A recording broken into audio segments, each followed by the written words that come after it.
है ना। Heat of combustion basically physical chemistry में आप थर्मोकेमिस्ट्री एक चैप्टर है वहां पर पढ़ेंगे, है ना। हीट ऑफ कॉम्बसन का कैलकुलेशन, राइट।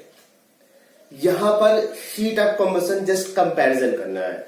अगर कोई ऑर्गेनिक कंपाउंड है तो उसका हीट ऑफ कॉम्बसन जस्ट आपको कंपेयर करना है, इंक्रीजिंग डिक्रीजिंग ऑर्डर, किसका कम होगा किसका ज्यादा होगा ये।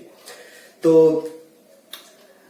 हीट ऑफ कॉम्बसन है क्या, बेसिकली इसके बारे में हम लोग बात करें तो हीट ऑफ कॉम्बसन सिंपल सा है, 1 मोल ऑर्गेनिक कंपाउंड को ऑक्सीजन के साथ उसको कंबस्ट करें, है ना, ऑक्सीजन के एक्सेस में कंबस्ट करें, सो दैट जो भी ऑर्गेनिक कंपाउंड वो कंप्लीटली कंबस्ट हो सके। तो ऐसा करने पे जितने कार्बन होंगे उतना CO2 हो जाएगा और जितना हाइड्रोजन होगा उसका ठीक हाफ आपको वाटर मॉलिक्यूल लिख देना है। जस्ट आपका ऑक्सीजन आपको बैलेंस कर लेना है, राइट। तो ये बैलेंस रिएक्शन लिखी हुई है। 1 मोल ऑर्गेनिक कंपाउंड को ऑक्सीजन के साथ कंबस्ट करने पे जितनी एनर्जी लिबरेट होती है उसे heat of combustion. It is always exothermic process. इसमें हमेशा एनर्जी लिबरेट होगी, है ना, इसमें एनर्जी हमेशा लिबरेट होगी। तो heat of combustion basically HOC, है ना, हीट ऑफ कॉम्बसन मतलब HOC, ये एक्सोथर्मिक प्रोसेस है। हम लोग बात करते हैं यहां पर जब कंपैरिजन करना तो बेसिकली 2-3 पॉइंट है, उसको आपको दिमाग में अच्छी तरीके से रखना है सो दैट आप इजिली कंपैरिजन कर सके। तो heat of combustion carbon atom पे डिपेंड करेगा। जितने ज्यादा कार्बन, क्योंकि कार्बन को कहां तक ले जाना, उसके हाईएस्ट ऑक्सीडेशन स्टेट तक ले। CO2 इसका ऑक्सीडेशन स्टेट कितना होगा, +4 होगा। तो उधर जो भी होगा रिएक्टेंट साइड उसमें कार्बन का ऑक्सीडेशन स्टेट 4 से कम होगा। तो अपने हाईएस्ट ऑक्सीडेशन स्टेट पे ले जाना है। तो एक कार्बन को ऐसा ले जाएंगे तो कुछ ना कुछ ऐसे जितने कार्बन होते जाएंगे उसके मल्टीपल में उसका एनर्जी लिबरेट होता जाएगा। तो इसीलिए बोला जाता है कि हीट ऑफ कॉम्बसन जो होगा नंबर ऑफ कार्बन आइटम के डायरेक्टली, जितना ज्यादा उस ऑर्गेनिक कंपाउंड में कार्बन आइटम होता जाएगा उसको +4 तक या उसको CO2 में ले जाने में उतनी ज्यादा एनर्जी लिबरेट होगी, राइट। अगर हीट ऑफ कॉम्बसन आप कंपैरिजन कर रहे हैं लेकिन उसमें कार्बन आइटम सेम है तो फिर स्टेबिलिटी डिसाइडिंग फैक्टर होगा। जो जितना ज्यादा स्टेबल होगा उसका हीट ऑफ कॉम्बसन की वैल्यू उतनी लेस होगी, राइट। तो 2 पॉइंट बेसिकली आपको ध्यान में रखना है। Heat of combustion number of carbon item के डायरेक्टली प्रोपोर्शनल होगा। जितना ज्यादा कार्बन आइटम होगा उसमें हीट ऑफ कॉम्बसन की वैल्यू उतनी ज्यादा होगी। स्टेबिलिटी के बारे में बात करते हैं, जितना स्टेबल ऑर्गेनिक कंपाउंड होगा हीट ऑफ कॉम्बसन की वैल्यू सेम होगी। बस याद रखना ये वाला पॉइंट का एप्लीकेबल होगा जब कार्बन आइटम का नंबर सेम हो। आइए कुछ एग्जाम्पल्स पे हम लोग डिस्कस करते हैं। ये पर्टिकुलर एग्जाम्पल दे रखा है तो इसमें आप देखिए number of carbon item as increases number of carbon atom as increases HOC। जैसे जैसे कार्बन आइटम बढ़ते जाएंगे वैसे वैसे हीट ऑफ कॉम्बसन बढ़ती जाएगी। इस वाले रिएक्शन में कंपैरिजन करें, इस वाले रिएक्शन में आप क्या देख रहे हो, number of carbon item same है, number of carbon item same है। और अब आपको बताना है इसमें हीट ऑफ कॉम्बसन किसका ज्यादा होगा। तो जब कार्बन आइटम सेम होगा देन फ्रेंड्स क्या करना है आपको, स्टेबिलिटी चेक करिए। किसी भी एल्कीन की स्टेबिलिटी कैसे चेक करते हैं, एल्कीन की स्टेबिलिटी चेक करने का तरीका क्या है, आप चेक करें। एल्कीन का स्टेबिलिटी चेक करना है तो आपको चेक करने का तरीका है, आप चेक करें hyper conjugative structure. Hyper conjugative structure किसमें, क्योंकि एल्कीन की स्टेबिलिटी नॉर्मली हाइपर कंजुगेशन से, तो हाइपर कंजुगेशन बोले तो अल्फा हाइड्रोजन। अल्फा हाइड्रोजन कितना है इसमें, 2 अल्फा हाइड्रोजन है। कितने अल्फा हाइड्रोजन, 3, और एक यहां से मिल गए 4 अल्फा हाइड्रोजन। इसमें बात की 3, 3, 6 और 2 8 अल्फा हाइड्रोजन। और लास्ट वन में बात करें 3, 1, 4 अल्फा हाइड्रोजन है, राइट। तो बात आई स्टेबिलिटी ऑर्डर क्या होगा। आइए हम लोग बात करते हैं सबसे ज्यादा हीट ऑफ कॉम्बसन की वैल्यू किसकी होगी। स्टेबिलिटी जिसकी जितनी कम होगी हीट ऑफ कॉम्बसन की वैल्यू यानी कि सबसे ज्यादा फर्स्ट वन की होगी। अगर ऑर्डर इसमें अरेंज करना है, ये फर्स्ट है, सेकेंड है, थर्ड है और ये फोर्थ है। तो इसमें फर्स्ट का जो हीट ऑफ कॉम्बसन की वैल्यू होगी सबसे ज्यादा, और सबसे लीस्ट कौन सी होगी, थर्ड। अब बात है सेकेंड और 4 में कंपैरिजन करना है कौन ज्यादा स्टेबल होगा। तो चूंकि अल्फा हाइड्रोजन का नंबर सेम है तो आपको सिखाया गया था जब अल्फा हाइड्रोजन का नंबर सेम हो उस केस में वाया कार्बोकेटाइन देख लें, जिसमें कार्बोकेटाइन की स्टेबिलिटी ज्यादा होगी वो ज्यादा स्टेबल होगा। तो इसको रोटेट करें, इस पोजीशन पे आएगा 3 डिग्री कार्बोकेटाइन बनेगा, जबकि इन दोनों में से किसी पोजीशन पे लाएंगे 2 डिग्री कार्बोकेटाइन बनेगा।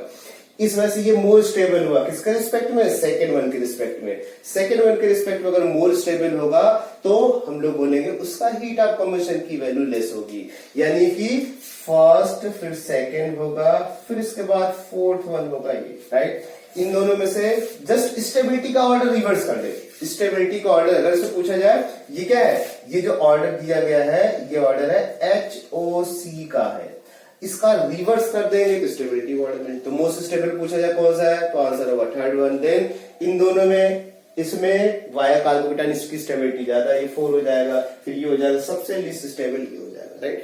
तो स्टेबिलिटी जस्ट रिवर्स कर देना है।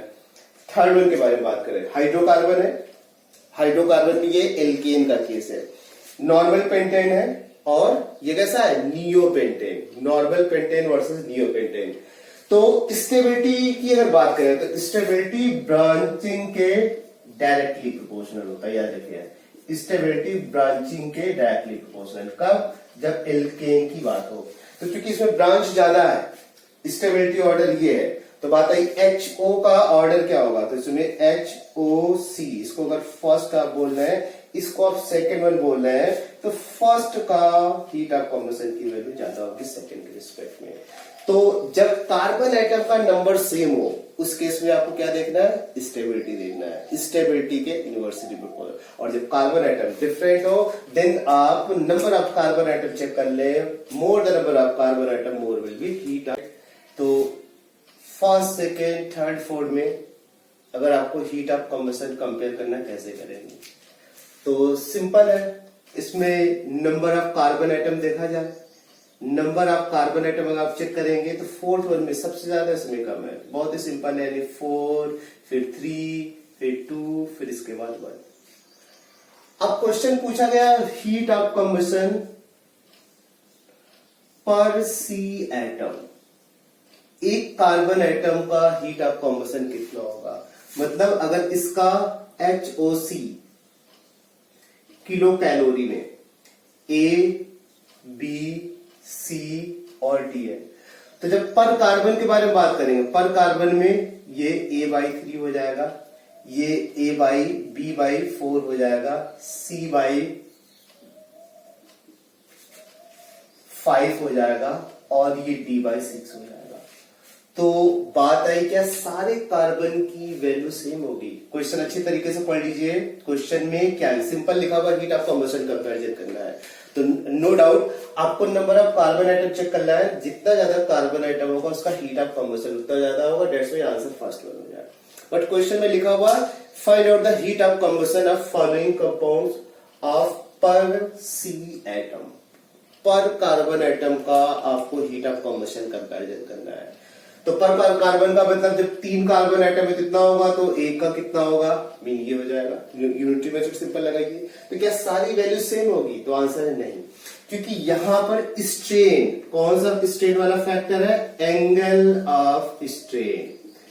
एंगल ऑफ स्ट्रेन, कोई सा भी स्ट्रेन हो उस स्ट्रेन के डायरेक्टली प्रोपोर्शनल होता है हीट ऑफ, चाहे वो किसी तरीके की स्ट्रेन। फिलहाल यहाँ पर क्या एंगल ऑफ स्ट्रेन, वो कैसे एंगल ऑफ स्ट्रेन चेक करिए। कार्बन का एब्रेसिव स्टेट क्या है, sp3, जो इसका बॉन्ड एंगल होना चाहिए कितना होगा, ये 60 डिग्री का बॉन्ड एंगल होगा बाय ज्योमेट्री, बट एक्चुअल में बाई हाइब्रिड स्टेट आप निकाले 109 डिग्री 28 मिनट आ रहा है। तो इतने का डिफरेंस आ रहा है, लगभग इसमें 50 डिग्री का इसमें डिफरेंस आ रहा है, उतने डिग्री का स्ट्रेन है। तो स्ट्रेन भी एक तरीके से वो HOC में कन्वर्ट हो जाएगा। तो यानी यहाँ पर कार्बन +4 में जाएगा, वो तो ही है, और साथ में जो स्ट्रेन की वजह से एनर्जी रिलीज होगी वो भी इसमें कंसीडर किया जाएगा। तो जितना ज्यादा स्ट्रेन होगा उसके अंदर उतनी ज्यादा एनर्जी लिबरेट होगी जब उसको हम लोग कम्बस्ट करेंगे। यही रीजन है, पर कार्बन में कार्बन वाला फैक्टर सेम है, लेकिन मैक्सिमम स्ट्रेन किस कार्बन में है, तो मैक्सिमम स्ट्रेन इस वाले कार्बन। तो एक तो C का +4 में जाने, CO2 में जाने, उससे जो एनर्जी प्लस स्ट्रेन वाला फैक्टर, जितना ज्यादा स्ट्रेन होगा वो उस फैक्टर ऐड ऑन हो जाएगा। ये रीजन है कि फर्स्ट वन का सबसे ज्यादा हो जाएगा, फिर सेकेंड वन का, फिर थर्ड वन का, और इस बार फोर्थ वन का। बात क्लियर है? तो एंगल ऑफ स्ट्रेन के बेसिस पे अगर आप निकालेंगे तो ऐसा होगा। फिफ्थ वन के बारे में बात करें, फिफ्थ वन में चेक करें फिर से, number of carbon item same है। जब number of carbon item same होते तो क्या चेक किया जाता है? स्टेबिलिटी चेक की जाती है। और किसी भी एल्कीन की स्टेबिलिटी कैसे चेक की जाती है? अब रेजोनेंस की हेल्प ले सकते हैं या हाइपर कंजुगेशन केस में ले सकते हैं।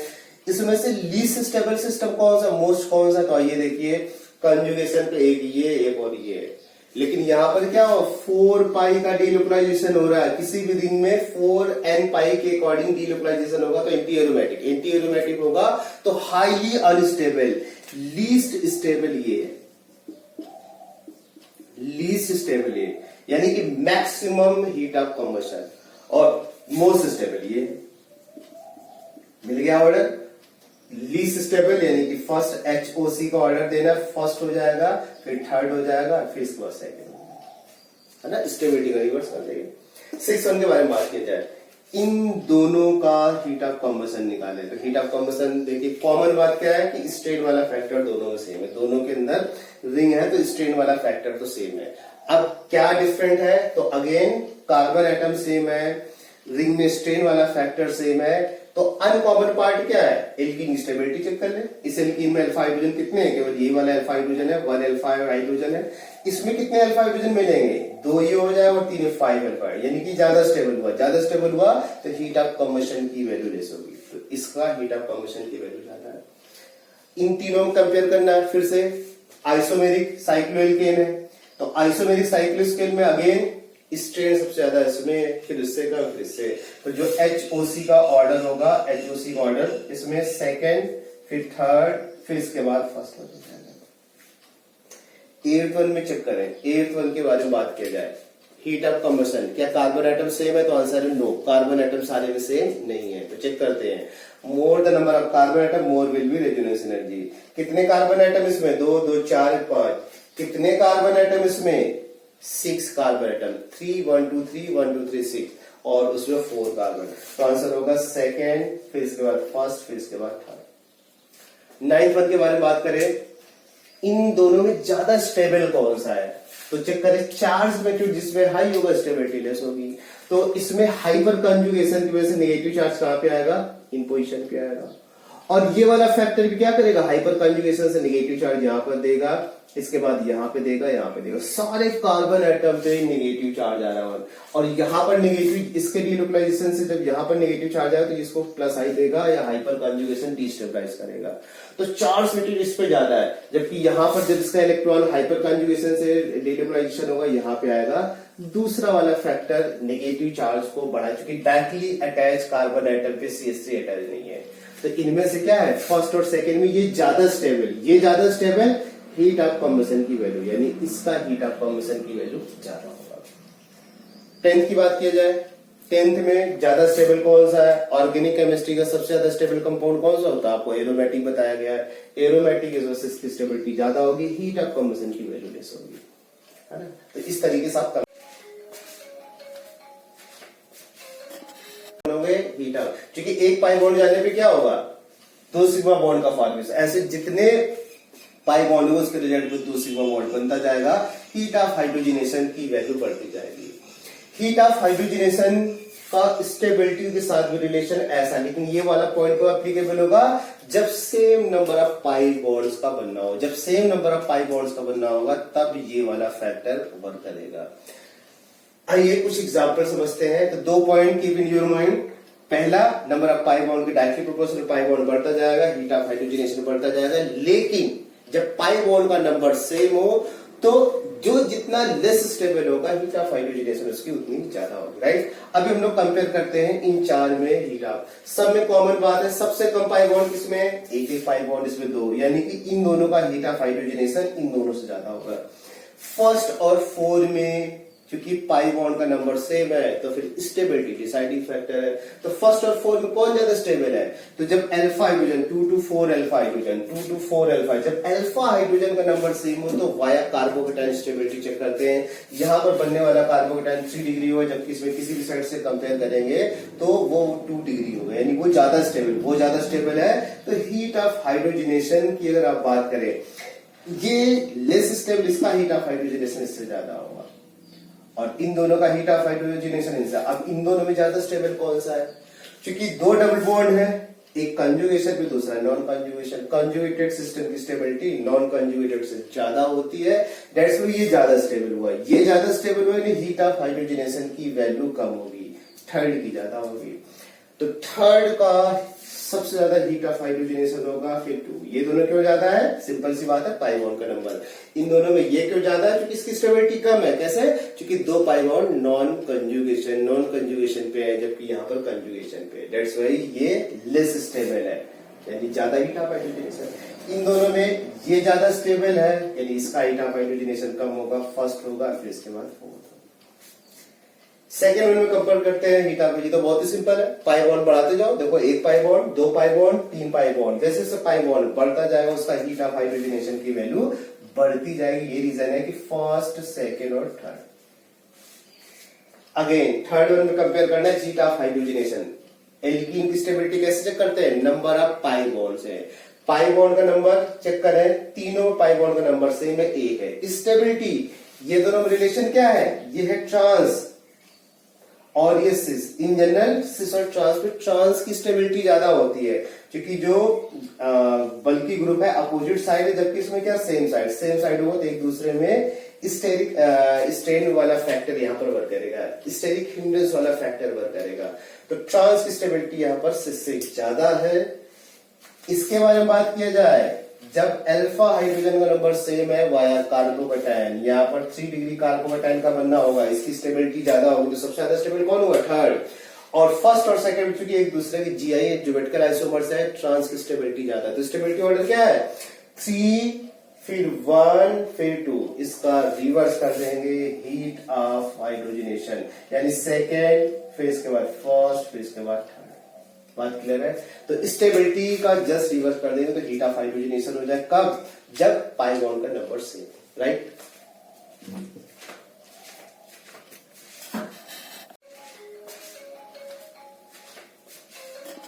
इसमें कंपेयर करना है तो कैसे कंपेयर करेंगे, आइए उसके बारे में बात करें। हीट ऑफ हाइड्रोजनेशन कंपेयर करना है तो सिंपल आप चेक कर लीजिए, पाई बॉन्ड का नंबर 3 है, 5 है और 7 है। चेक कर लेना अल्टरनेट ऑर्डर पे, सिंगल डबल का अरेंजमेंट करके देखेंगे। इसमें 3 इसमें आ जाएंगे, 2 इसमें आ जाएंगे, 3 इसमें आएंगे, 2 इसमें आएंगे, 2 इसमें आएंगे, ऐसे बढ़ते जाएंगे। तो पाई बॉन्ड का नंबर बढ़ता जाएगा तो हीट ऑफ हाइड्रोजनेशन की वैल्यू बढ़ती जाएगी। सिंपल से ही हो गया। सपोज दैट इसका हीट ऑफ हाइड्रोजनेशन की वैल्यू एक्स वाई जेड है, तो इसमें रिलेशन क्या आ जाएगा? X is greater than Y is greater than X, Z is greater than Y, ऐसा रिलेशन आ जाएगा। लेकिन क्वेश्चन पूछा गया इन 3 में हीट ऑफ हाइड्रोजनेशन पर बेंजीन रिंग कंपेयर करना है। हीट ऑफ हाइड्रोजनेशन कैसे कंपेयर करना है? पर बेंजीन रिंग से। तो जब पर बेंजीन का कंपेयर करेंगे तो क्या करना पड़ेगा? जो भी वैल्यूज इसमें हीट ऑफ कंबशन नेट आ रही है, पर बेंजीन से चेक करें, इसमें कितने बेंजीन? 2, तो इसमें 2 का डिवीजन करें, इसमें कितने बेंजीन है? 3 का डिवीजन कर दीजिए। तो पर बेंजीन की जो वैल्यू आ जाएगी कैसी आ जाएगी? ऐसी वैल्यू आ जाएगी। ये x है, ये y/2 हो जाएगी, z/3 हो जाएगी। ये पर बेंजीन का हीट ऑफ हाइड्रोजनेशन की वैल्यू आ जाएगी। और पर बेंजीन का हीट ऑफ हाइड्रोजनेशन की वैल्यू। अब कंपेयर करना कौन ज्यादा हो गया, तो याद रखना ये इंफॉर्मेशन बेस्ड है। ये बेंजीन में एक्सपेरिमेंटल डेटा ये बोलता है कि बेंजीन, जब पर बेंजीन का कंपेयर करेंगे पॉलीबेंजोनेट सिस्टम के साथ, तो पर बेंजीन का हीट ऑफ हाइड्रोजनेशन की वैल्यू बढ़ती जाएगी। और जैसे जैसे बेंजीन उसमें बढ़ाते जाएंगे हीट ऑफ हाइड्रोजनेशन की वैल्यू पर बेंजीन वाइज कम होती जाएगी। तो इसमें आंसर क्या है? X y/2 Z. अगर ऐसी वैल्यू है तो तब आंसर क्या हो जाएगा? First, second, third. ये क्या है? HOH का। बात क्लियर है? सेकेंड क्वेश्चन आप देखिए, इसमें आपको बताया गया हीट ऑफ हाइड्रोजनेशन कंपेयर करना है। हीट ऑफ हाइड्रोजनेशन आप चेक करिए, पाई बॉन्ड का डायरेक्टली प्रोपोर्शनल, पाई बॉन्ड बढ़ता जाएगा, हीट ऑफ हाइड्रोजनेशन बढ़ता जाएगा, ऐसा आपको रिलेशन पता है, याद रखना। लेकिन पाई बॉन्ड बढ़ने के साथ साथ अगर सिस्टम में एरोमेटाइजेशन वाला फैक्टर आ गया तो फिर वहां पर मामला गड़बड़ हो सकता है। क्या हो सकता है? वहां पर मामला गड़बड़ हो सकता है। फिर क्या करना पड़ेगा? फिर वहां पर आपको 2 पॉइंट में बता रहा हूं, उन 2 पॉइंट को याद रखना पड़ेगा। फिर से समझ लीजिए, पाई बॉन्ड बढ़ने के साथ साथ अगर एरोमेटाइजेशन वाला फैक्टर वर्क कर गया तो वहां पर मामला गड़बड़ हो सकता है। तो ऐसे केस में पाई बॉन्ड बढ़ने के साथ साथ जब सिस्टम एरोमेटाइज हो गया है, तो एक एरोमेटाइजेशन वाला सिस्टम ले लीजिए, यानी ये लीजिए, और जिसके साथ कंपेयर कर लीजिए वो ले लीजिए। सपोज दैट इन दोनों के साथ कंपेयर करना है, तो इसमें पाई बॉन्ड का डिफरेंस देख लीजिए, है ना। डिफरेंस ऑफ पाई बॉन्ड्स की वैल्यू अगर एक इक्वल है तो फिर स्टेबिलिटी मैटर करेगा। जो ज्यादा स्टेबल उसका होगा, उसका heat of hydrogenation come value होगी। तो इसमें 2 है, इसमें 3 है, डिफरेंस 1 आ रहा है, तो स्टेबिलिटी डिसाइडिंग फैक्टर होगा, क्योंकि ये ज्यादा स्टेबल है, हीट ऑफ हाइड्रोजनेशन की वैल्यू कम हो जाएगी।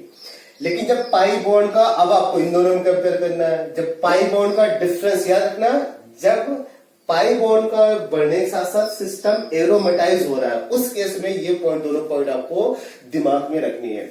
तो अभी क्या हुआ, इसमें और इसमें कंपेयर करना है, तो पाई बॉन्ड का डिफरेंस कितना आ गया, 1 से ज्यादा आ रहा है। तो जब पाई बॉन्ड का डिफरेंस 1 से ज्यादा होगा तो फिर पाई बॉन्ड मैटर करेगा। जितना ज्यादा पाई बॉन्ड होगा उसका हीट ऑफ हाइड्रोजनेशन की वैल्यू ज्यादा होगी, यानी इसमें बेंजीन का हीट ऑफ हाइड्रोजनेशन की वैल्यू ज्यादा होगी। तो एक चीज समझ लीजिए, जैसे जैसे पाई बॉन्ड बढ़ता जाएगा वैसे वैसे HOH बढ़ती जाएगी। लेकिन पाई बॉन्ड के बढ़ने के साथ अगर एरोमेटाइजेशन वाला फैक्टर आ गया, पाई बॉन्ड बढ़ने के साथ साथ एरोमेटाइजेशन, तो वहां पर मामला गड़बड़। फिर जब वहां पर कंपेयर करेंगे तो कैसे, जिसके साथ भी कंपेयर करना है जिसमें कि सिस्टम एरोमेटाइज हो रहा है, इनके साथ कंपेयर करना है। तो चेक करें क्या पाई बॉन्ड का डिफरेंस 1 के इक्वल आ रहा है। 1 के इक्वल आएगा तो स्टेबिलिटी मैटर करेगी, जितना ज्यादा स्टेबल होगा हीट ऑफ हाइड्रोजनेशन की वैल्यू कम होगी। पाई बॉन्ड का डिफरेंस अगर 1 से ज्यादा आ रहा है, वो 1 से ज्यादा कुछ भी वैल्यू हो सकती है, जब पाई बॉन्ड का वैल्यू 1 से ज्यादा होगा उस केस में number of pi bond matter करेगा। तो पाई बॉन्ड का नंबर इसमें सिंस ज्यादा, इस वजह से हीट ऑफ हाइड्रोजनेशन की वैल्यू ज्यादा होगी, हीट ऑफ हाइड्रोजनेशन की वैल्यू ज्यादा होगी। ओवरऑल HOH अगर इसमें देंगे तो HOH का ऑर्डर कैसा आ जाएगा, HOH का ऑर्डर हो जाएगा सबसे ज्यादा सेकंड होगा, फिर थर्ड होगा, फिर इसके बाद बात करें। तो ये दोनों पॉइंट आपको याद रखने जो मैंने